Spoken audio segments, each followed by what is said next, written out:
So scent of the day natin today guys is Mykonos Dark Secret, and this one is hindi talaga pang summertime. This is a very nighttime or parang air conditioned type of fragrance because of that parang warm spiciness na parang amoy cinnamon bun in some ways, but you also do get that parang opening na dark cherry liqueur type of vibe. So opening with a little bit of leather.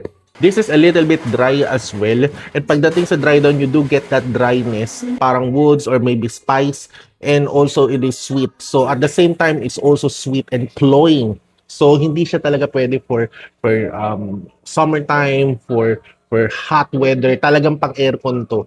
So there is a moment na parang ang hirap hanapin yung moment na gamitin tong fragrance na to. But this smells really good. It does have that camera vibe na DNA. So if you love those types of fragrances, magugustuhan mo to. But if you don't, then this is not for you. Sa akin, around 8 out of 10 naman ang rating ko dito. Performance is very good naman.